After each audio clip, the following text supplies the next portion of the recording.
और जिन लोगों को शेंजन वीज़ा के लिए कवर लेटर चाहिए, आप मुझे इंस्टाग्राम पे मैसेज कर सकते हैं। तो जी, क्या आप भी यूरोप में आना चाहते हैं? और मैंने भी कभी सोचा ही नहीं था कि मैं भी यूरोप में आऊँगा, क्योंकि जितने ज़्यादा पढ़े लिखे लोग हैं वो सारे इंडिया, पाकिस्तान, नेपाल, बांग्लादेश में बैठ के अभी भी यूरोप में आने का रास्ता पूछ रहे हैं, और जो मेरे जैसे नालायक और लोफर लड़के थे वो यूरोप में आके बैठे हुए हैं। तो आप कैसे यूरोप में आ सकते हैं, सारी चीज़ें आपको समझाता हूँ। और अगर आपका भी पासपोर्ट इंडिया पाकिस्तान में ही घूम घूम के ख़त्म हो जाता है तो प्लीज़ ये वीडियो आपके लिए, क्योंकि आप लोग एफर्ट नहीं करते और हयाली पुलाव बहुत खाने का शौक़ है। तो हयाली पुलाव से जान अपनी छुड़ाओ। और हयाली पुलाव होता क्या है कि यार कोई एजेंट सानू लभ जाए ना, 40-50-60 लाख रुपया ले लेते असं यूरोप आ जाए, ये होता है हयाली पुलाव। क्योंकि इसमें नुकसान भी होता है, आपके साथ धोखा चिकारी भी होती है। तो यार इतनी बड़ी अमाउंट किसी को देने का कोई फ़ायदा नहीं। आप थोड़ी सी अमाउंट अपने ऊपर लगा लें तो आप भी यहाँ पे आ जाएंगे। अभी आपको बताता हूँ तरीके और रिक्वायरमेंट। सबसे पहले आपने क्या करना है, चाहे आपकी एज जितनी भी है, आपने करना है अपना टूरिस्ट वीज़ा अप्लाई करना है यूरोप का। लेकिन उससे पहले आपको अपनी प्रोफाइल अच्छी करनी है। प्रोफाइल से क्या मुराद है, आसान और बहुत बेहतरीन लफ्ज़ों में समझा रहा हूँ। और चैनल को भी ज़रूर सब्सक्राइब कीजिएगा, क्योंकि मैं वीडियो में इतना इन्वॉल्व हो जाता हूँ ना, मैं बहुत कम कहता हूँ कि मेरा चैनल सब्सक्राइब करें, क्योंकि मैं हमेशा ही भूल जाता हूँ। एनीवे, सबसे पहले आपको अपनी बैंक स्टेटमेंट बनानी है। बैंक स्टेटमेंट आपने कभी भी फेक नहीं बनानी, क्योंकि बैंक स्टेटमेंट बहुत ज़्यादा लोग आजकल रिजेक्शन भी पा रहे हैं, क्योंकि वो क्या करते हैं, एकदम से डिपॉजिट करवा लेते हैं या फिर बैंक से सिस्टम करके फेक बैंक स्टेटमेंट बनवा लेते हैं। तो आजकल आपके डॉक्यूमेंट्स की जांच पड़ताल होती है, तो बैंक स्टेटमेंट आपकी ओरिजिनल होनी चाहिए। तो आपकी जो बैंक स्टेटमेंट है वो एटलीस्ट 5 से 10 लाख के बिटवीन होनी चाहिए। अगर आपकी बैंक स्टेटमेंट 20 लाख है, 30 लाख है तो बहुत अच्छा है। लेकिन अगर आपके पास 5 से 10 लाख हैं, 20 लाख हैं, तो भी वो अपने अकाउंट में रखें तो बहुत अच्छा है। लेकिन ये आपकी 6 से 8 महीने चलनी चाहिए। और जहाँ पे है मेन पॉइंट, जो एम्बेसडर चेक करता है आपका, मिसाल के तौर पे आपका बैंक, आपका जो एटीएम कार्ड होता है ना, वो आपने यूज़ करना है। जैसे कि ये मेरा एटीएम कार्ड हो गया, ठीक है। तो मैं अगर किसी मार्केट में जाता हूँ तो मैं इसको यूज़ करता हूँ। अगर आप किसी जगह पे मैकडोनल्ड में, KFC में, किसी होटल में, रेस्टोरेंट में जाते हैं तो अपने बैंक से पे किया करें, अपने कार्ड से पेमेंट किया करें, क्योंकि ये आपके जो जेन्युइन तरीका है ना, आपके बाद में स्टेटमेंट में शो होता है कि हाँ भाई फलां बंदे ने इस टाइम ये चीज़ खाई थी। मतलब कि आपकी बैंक स्टेटमेंट थोड़ी लंबी चौड़ी होती जाती है, और जो एम्बेसडर होता है ना, वो देखता है वाकई यार ये बंदा जेन्युइन है, ये यूज़ भी करता है, कभी इसके अकाउंट में पैसे आ रहे हैं 50,000 या 10,000, और ये 5-10 हज़ार खर्चा भी कर रहा है हर हफ्ते में, या ग्रोसरी आप करते हो तो भी आप अपने बैंक से करें। ये मेन हो गया। उसके बाद, और जब आपकी बैंक स्टेटमेंट आप स्टार्ट करते हैं और 6 से 8 महीने के अंदर अंदर आपने कौन से काम करने हैं, आपने जनाब आर्मीनिया का वीज़ा लेना है, अगर आपको मिल जाए तो। क्योंकि आर्मीनिया ने पाकिस्तानियों के लिए बहुत ही अच्छा कर दिया कि आप अभी आर्मीनिया का वीज़ा आसानी से हासिल कर सकते हैं। लेकिन जो दुबई में रहती है ना, ये फ़िलहाल उनके लिए ज़्यादा ईजी है, या सऊदी अरेबिया में रहती हैं, उनके पास दुबई की ID वगैरह होती है, तो वो उनके लिए थोड़ा ज़्यादा आसान है। लेकिन अगर आप पाकिस्तान में हैं या इंडिया में हैं, आप आर्मीनिया का वीज़ा नहीं हासिल कर सकते, तो आपने सबके तुर्की का करना है। उसके बाद अगर आपको तुर्की भी वीज़ा नहीं देता तो आपने सबसे पहले अपना वीज़ा लेना है वियतनाम का। उसके बाद आप अज़रबैजान का वीज़ा ले सकते हैं, ठीक है। आपको पता होना चाहिए अज़रबैजान में भी आप पाकिस्तानियों का, इंडियन का वीज़ा बहुत आसानी से लगता है। और उसके बाद थाईलैंड का।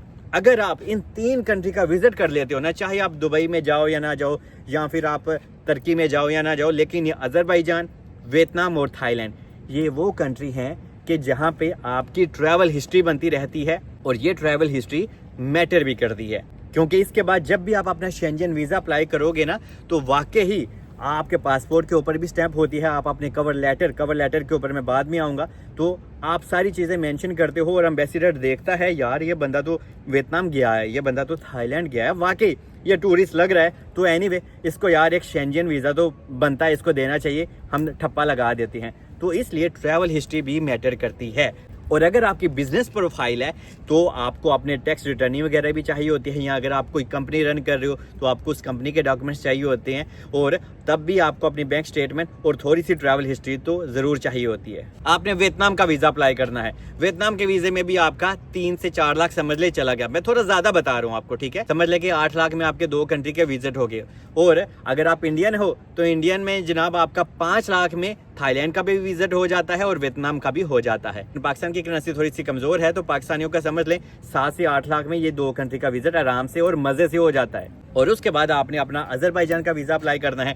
3 लाख आप इसका भी लगा लें, 3 से 3.5 लाख, मतलब कि 12 लाख के अंदर आपने 3 कंट्री का विजिट भी कर लिया, ट्रैवल हिस्ट्री भी बन गई और आपने दुनिया भी देख ली और एंजॉयमेंट भी अलग से कर लिया। तो इसके बाद आपने अपना शेंजन वीज़ा अप्लाई करना है। और आजकल फ़िलहाल आपने पुर्तगाल का शेंजन वीज़ा कभी भी अप्लाई नहीं करना, क्योंकि पुर्तगाल आसानी से अपॉइंटमेंट भी नहीं देता और आपके वीज़ा रिजेक्शन के चांस थोड़े ज़्यादा होते हैं। तो आप डेनमार्क का भी कर सकते हो और आप नॉर्वे का भी कर सकते हो। तो मोस्टली लोग जर्मनी फ्रांस का करते हैं, जर्मनी इज़ ओके, लेकिन और भी कंट्री हैं, लोग स्पेन का भी करते हैं। स्पेन का आजकल वीज़ा मिल भी रहा है लोगों को, लेकिन रिफ्यूज़ल भी आ रही है। लेकिन नॉर्वे आजकल पाकिस्तानियों को बहुत ज़्यादा वीज़ा दे रहा है और इंडियंस को भी, और नॉर्वे वगैरह की आपको अपॉइंटमेंट भी थोड़ी जल्दी मिल जाती है। और जब आप अपना वीज़ा अप्लाई करेंगे आपको जनाब अपनी होटल की बुकिंग चाहिए होती है। आपने जनाब अपनी फ़्लाइट टिकट डमी कर सकते हैं वो, ठीक है, उसमें कोई परेशानी नहीं है। लेकिन जो आपकी इंश्योरेंस है ना, हेल्थ इंश्योरेंस, वो आपकी डमी या फेक नहीं होनी चाहिए। आपने अपनी 15 दिन की या 20 दिन की इंश्योरेंस करवा लेने, उसके ज़्यादा पैसे नहीं होते, ठीक है। आप अगर खुद नहीं कर सकते तो बहुत ज़्यादा ट्रैवल एजेंट होते हैं इंडिया में, पाकिस्तान में, नेपाल में, बांग्लादेश में। तो आप किसी को भी थोड़े से वो आपसे पैसे चार्ज करते हैं, कोई 20,000 लेता है, कोई 25 लेता है, तो आप उनसे ये हेल्प ले सकते हैं आपकी फ़ाइल बनाने के, ठीक है। लेकिन जो तुसी 70-80 लाख एजेंट देंगे हो वो समझ में नहीं आती। ये चीज़ समझ में आती है कि हाँ भाई आप किसी से अपनी फाइल रेडी करवा रहे हो और वो आपसे कोई थोड़े से चार्जेस ले रहा है, तो वो समझ में आता है। और इसमें मेन चीज़ है कवर लेटर। कवर लेटर एक बहुत मैटर करती है, और जिन लोगों को शेंजन वीज़ा के लिए कवर लेटर चाहिए आप मुझे इंस्टाग्राम पे मैसेज कर सकते हैं, मैं आपको फ्री ऑफ कास्ट वो सेंड भी कर दूंगा। तो कवर लेटर में आपने लिखना है सिर्फ और सिर्फ 5 से 6 दिन का विजिट या 1 वीक का। हाँ भाई मेरे पास इतने ही फंड्स हैं, आपके पास जितने ज़्यादा फंड्स हों, फिर भी आपने 5 से 6 दिन का वीज़ा ही अप्लाई करना है। तो जब आपने अपना वीज़ा अप्लाई करना है तो आपने ज़्यादा से ज़्यादा 1 से 2 वीक का ही अपना वीज़ा अप्लाई करना है, क्योंकि एम्बेसडर आपके फंड्स भी चेक करता है। लेकिन जितना आप शॉर्ट टर्म के लिए अप्लाई करेंगे उतना आपके लिए फ़ायदेमंद होता है। यहाँ पे कुछ लोग गलती कर देते हैं कि 3-3 महीने का, 1-1 महीने का, 2-2 महीने का, तो वो मैं आपको रेकमेंड नहीं करता। 1 से 2 वीक का आप अपने लिए टूरिस्ट वीज़ा अप्लाई करें, और जब आप अपना कवर लेटर बनाएं उसमें मेंशन करें कि हाँ भाई, फिर मिसाल के तौर पे अगर आपने जर्मनी का करना है तो आपने लिखना है मैं बर्लिन में जाऊँगा। बर्लिन एक बहुत अच्छा सिटी है और एक टूरिस्ट प्लेस भी है। उसके बाद आपने लिखना है मैं 1 दिन बर्लिन में रहूँगा, दूसरे दिन मैं हम्बर्ग जाऊँगा, तीसरे दिन मैं स्टुटगार्ट जाऊँगा, और यहाँ पे ये कासल बहुत ज़्यादा हैं, मैं यहाँ पे जू में जाऊँगा, यहाँ पे मैं ओशनेरियम में जाऊँगा। मतलब कि आपने हिस्टोरिकल प्लेसेस के नाम लिखने हैं अपने कवर लेटर में, ताकि वो शो करता है कि वाकई यार इस बंदे को तो वाकई ही यहाँ पे जो मेन और फेमस स्पॉट है ना उनका पता है, और ये यहाँ पे जाके विजिट करना चाहता है, तो वाकई ये टूरिस्ट है, तो इसको देना चाहिए वीज़ा वगैरह। तो कवर लेटर आपका बहुत अच्छा होना चाहिए और उसमें पूरा आपका प्लान होना चाहिए कि हाँ भाई मैंने इन 1 से 2 हफ्तों में ये काम करने हैं, इस जगह पे जाना है। यहाँ पे एक गलती आपने नहीं करनी। कुछ लोग कवर लेटर में ये भी लिख लेते हैं कि हाँ भाई अगर मैं जर्मनी आऊँगा तो बाद में मैं 1 दिन फ्रांस में भी जाऊँगा। ये गलती आपने नहीं करनी, ठीक है। आप सिर्फ एक ही कंट्री को टारगेट करें, ठीक है। अगर आपको जनाब जर्मनी का मल्टीपल वीज़ा मिल जाता है ऑटोमेटिकली, बाद में आप अपनी मर्ज़ी से भी फ्रांस में जा सकते हैं, घूम फिर के आ सकते हैं वापस। क्योंकि अगर आप फ्रांस का भी जिक्र करेंगे तो फिर एम्बेसडर को लगता है ये बंदा ज़रा ना समझ में आने वाला नहीं है, स्किप होना चाह रहा है। क्योंकि मोस्टली पीपल क्या होते हैं, यहाँ पे आने के बाद वो वापस नहीं जाते, दैट्स अ प्रॉब्लम। क्योंकि यार अगर आप यहाँ पे आते हो तो वापस भी जाना चाहिए, लेकिन बात हुए तो कोई भी वापस नहीं जानता, लेकिन ऐसा ही है। लेकिन आपको जनाब किसी और कंट्री का बीच में मेंशन नहीं करना, और ऑब्वियसली आपका पासपोर्ट वैलिड होना चाहिए। आपके पास आपकी पुलिस क्लियरेंस सर्टिफिकेट भी होना चाहिए, पीसीसी जिसको बोलते हैं, और या फिर आसान लफ्ज़ों में पुलिस कैरेक्टर सर्टिफिकेट भी कुछ लोग बोलते हैं। आपके पास फ़ोटोज़ भी होने चाहिए और प्रूफ ऑफ पर्पज़ और आपको अपनी ट्रैवल आइटनरी भी बनानी होती है और कवर लेटर भी, ये 2 अलग अलग चीज़ें हैं, ठीक है। और प्रूफ ऑफ फाइनेंशियल, मतलब कि आपके पास फंड्स कितने हैं, जैसे कि बैंक स्टेटमेंट हो गई आपके 3 महीने की, अगर आप कहीं पे जॉब कर रहे हो ना, अगर आप कोई टीचर हो या अगर आप किसी बैंक में काम कर रहे हो या फिर आप कोई प्राइवेट सेक्टर में काम कर रहे हो और आपकी वो सैलरी आपके अकाउंट में आती है, तो आपने वही बैंक स्टेटमेंट अपने साथ लगानी है। अपना लिखना है कि हाँ भाई मैं टीचर हूँ, मैं ये जॉब कर रहा हूँ। अगर मैं IT का स्टूडेंट भी हूँ, अगर आप कोई स्टूडेंट है तो आपको आपके घर वाले अगर सपोर्ट कर रहे हैं तो वो भी आप ऐड कर सकते हैं। अपने घर वालों की भी बैंक स्टेटमेंट आप साथ लगा सकते हैं, क्योंकि स्टूडेंट लोगों का थोड़ा सा अलग प्रोसेस होता है लेकिन ऑलमोस्ट सेम ही होता है। जहाँ पे भी आप इंडिया पाकिस्तान में काम कर रहे हो, किसी कंपनी में या किसी भी बंदे के साथ या किसी भी जगह पे काम कर रहे हो और वो अगर आपके पास कॉन्ट्रैक्ट है तो इससे आपका वीज़ा लगने में और ज़्यादा चांस बढ़ जाता है। और जहाँ तो आपके पास कोई फंड्स हैं, कोई जहाँ से आपको इनकम आती है, जैसे कि मैंने कहा थोड़ी सी बैंक स्टेटमेंट होगी, थोड़ी सी आपके ट्रैवल हिस्ट्री आपने बना ली, फिर आप वीज़ा अप्लाई करें तो 110% आपका वीज़ा लगेगा।